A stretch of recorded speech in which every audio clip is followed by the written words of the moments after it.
I'm Alina Scott, a 25-year-old woman born and raised in Dallas, Texas. I've always believed in love, but never thought mine would come from halfway across the world. It all began on an ordinary summer evening at a gas station where I met him, Adil Khan, a 26-year-old Pakistani immigrant working as a rideshare driver. He offered me a ride when my car wouldn't start. I still remember how polite, respectful, and calm he was.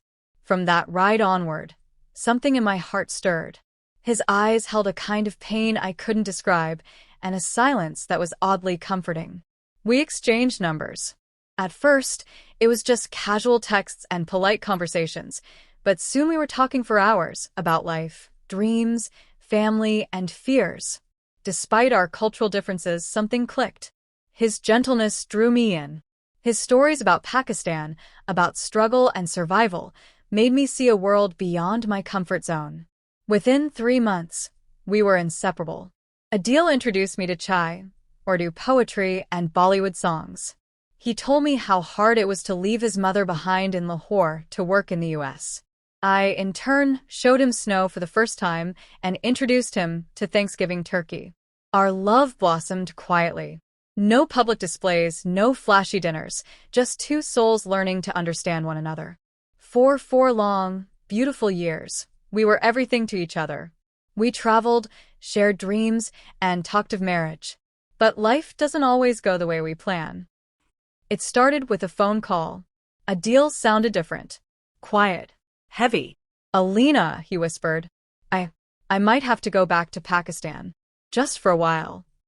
Why? Is everything okay? I asked, heart racing. My mother's very sick. I have no choice. I wanted to fight it, to scream, but I knew I couldn't stop him from being with his family. He promised he'd return in 3 months. I stood with him at the airport gate, my hands trembling, my heart already broken. "I'll be back. I swear," he said, holding my face in his hands. "You're my whole world." I watched him disappear through the gate. And then, silence. Days passed. Then weeks. Months. No replies to my texts. No answers to my calls. His social media went inactive. His US number stopped working.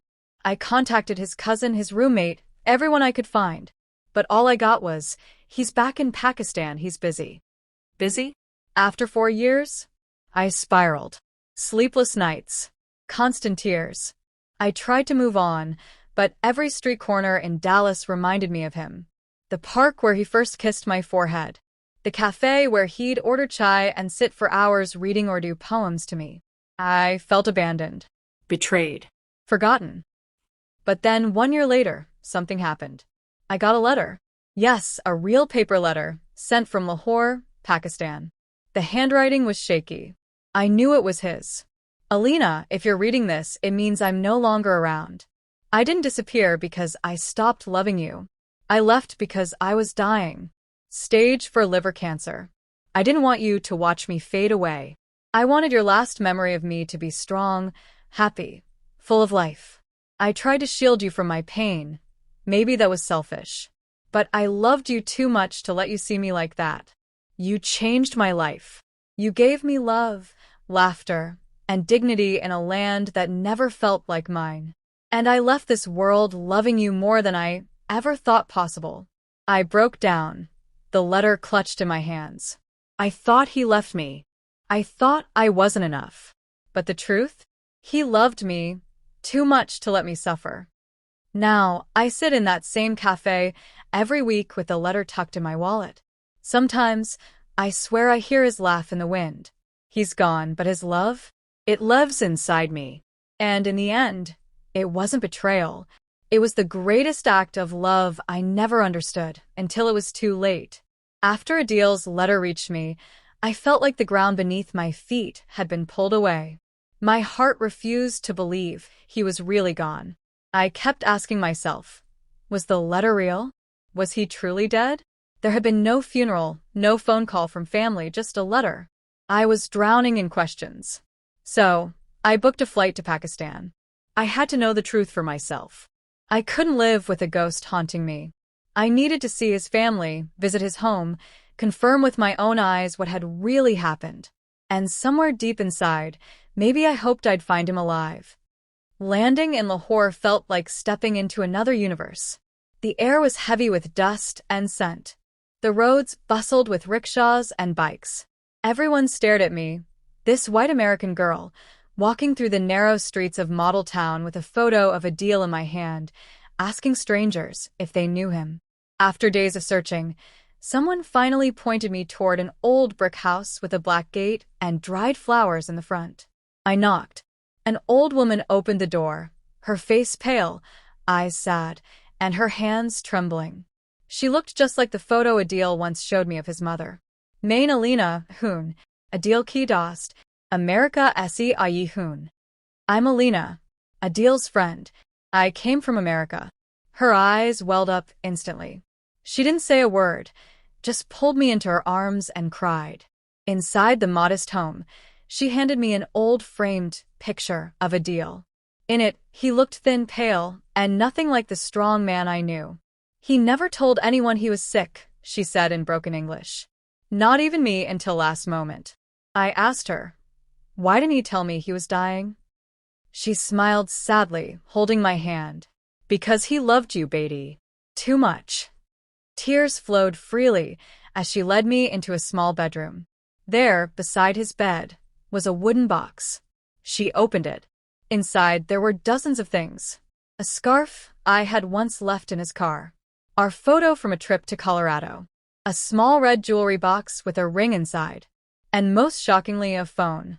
It was his US phone. Still working. I turned it on.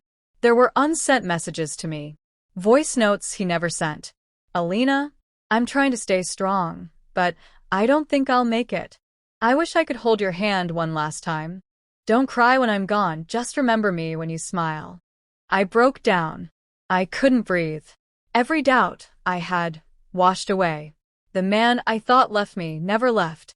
He just loved me quietly, deeply, and without wanting me to suffer. But just as I was about to leave Pakistan, something strange happened. At the airport, I noticed a man in the crowd. His walk, his frame, his eyes, it looked like Adil. I chased after him, heart thudding. Adil. He turned. It wasn't him, just a stranger. But in that moment, I realized something deeper. We never really lose the ones we love.